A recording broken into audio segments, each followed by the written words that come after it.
सुरुवातीलाच बातमी आहे नागपूर दंगल प्रकरणी। दंगलखोरांनी हल्ल्यापूर्वी महाल भागाची टेहळणी केली होती। एक्सक्लुझिव्ह व्हिडिओ जय महाराष्ट्राच्या हाती लागलेला आहे। दंगल पूर्वनियोजित असल्याचा पोलिसांचा संशय हा खरा ठरलाय। नागपूरमध्ये दंगल झाली होती। काही समाजकंटकांनी या ठिकाणी गाड्या जाळल्या होत्या, दगडफेक केली होती। मात्र ही दंगल पूर्वनियोजित आहे असा एक सूर निघाला होता। मात्र आता यावर शिक्कामोर्तब झालाय। हा व्हिडिओ जय महाराष्ट्राच्या हाती लागलाय। दंगलखोरांनी हल्ल्यापूर्वी टेहळणी केली होती। एक्सक्लुझिव्ह व्हिडिओ जय महाराष्ट्राच्या हाती लागलेला आहे। इथल्या नागपूर पोलिसांनी या संदर्भात माहिती दिली आहे। दंगल पूर्वनियोजित असल्याचा पोलिसांचा संशय हा खरा ठरलाय।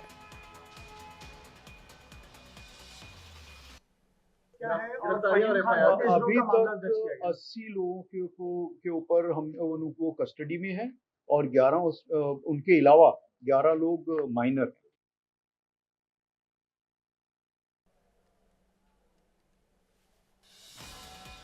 दंगलखोरांनी हल्ल्यापूर्वी महाल भागाची टेहळणी केली होती अशी माहिती समोर येते आहे।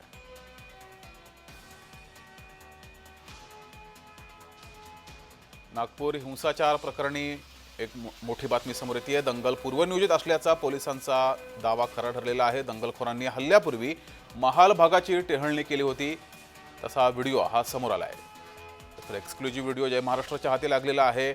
नागपूरमध्ये दंगल झाली होती। यामध्ये मोठ्या प्रमाणात दगडफेक सुद्धा झाली होती। गाड्यांची तोडफोड करण्यात आली होती। 2 गटात ही दंगल झाली होती।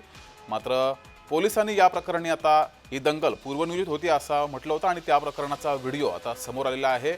महाल परिसराची दंगलखोरांनी आधी टेहळणी केली होती अशी माहिती समोर येते। ही दृश्य आपण पाहतोय। टेहळणी करण्याची ही दृश्य आहेत। दंगल होण्याआधी या समाजकंटकांनी महाल परिसराची टेहळणी केली होती अशी ही दृश्य समोर आलेली आहेत। व्हिडिओ समोर आलाय। तर हा एक्सक्लुझिव्ह व्हिडिओ जय महाराष्ट्राच्या हाती लागलेला आहे। महाल परिसरामध्ये दंगल झाली होती। नागपुरात हिंसाचार झाला होता। मोठ्या प्रमाणात दगडफेक झाली होती। दुचाकी चारचाकी या गाड्यांची सुद्धा मोठ्या प्रमाणात जाळपोळ करण्यात आली होती। मात्र ही दंगल होण्यापूर्वीचा हा व्हिडिओ आहे। या दंगल होण्यापूर्वी काही जणांनी महाल परिसराची टेहळणी केली होती। हा व्हिडिओ आता समोर आलाय।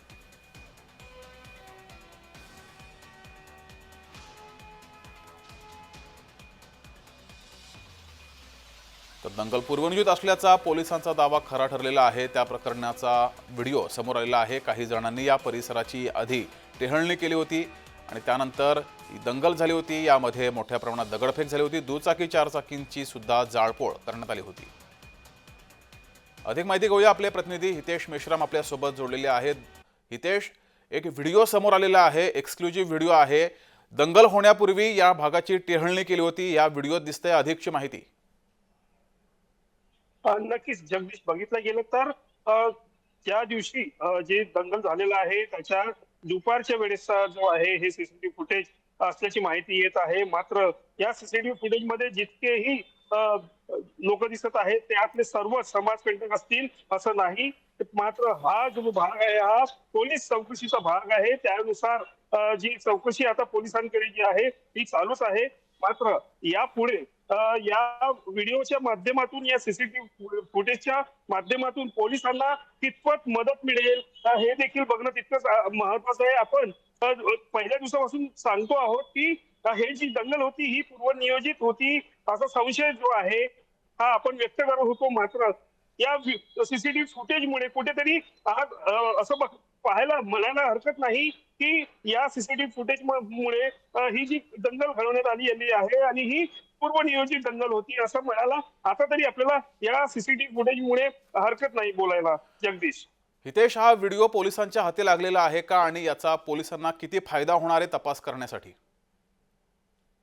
नक्कीच बघितलं गेलं तर जे सीसीटीव्ही फुटेज मध्ये या पद्धतीने जे तरुण आहेत ते ज्या पद्धतीने बोलत आहेत फोनवर, ज्या पद्धतीने रेकी करताना चे दृश्य तिथे आपल्याला फक्त पाहायला मिळत आहेत। मात्र या सीसीटीव्ही फुटेजमुळे पोलीस प्रशासनाला कितपत मदत मिळेल हे देखील पाहणं तितकंच महत्वाचं आहे। काही गोष्टी ज्या आहेत पोलिसांनी गुप्त ठेवलेल्या आहेत त्या संदर्भात पोलीस सध्या तपास चालू असल्यामुळे बरं, सध्या सांगत नाही आहेत। मात्र या सीसीटीव्ही फुटेजमुळे नक्कीच कुठे ना कुठे पोलिसांना देखील याचा फायदा होईल याची शाश्वती म्हणू शकतो आपण। जी, जगदीश, धन्यवाद हितेश दिलेल्या या माहितीबद्दल।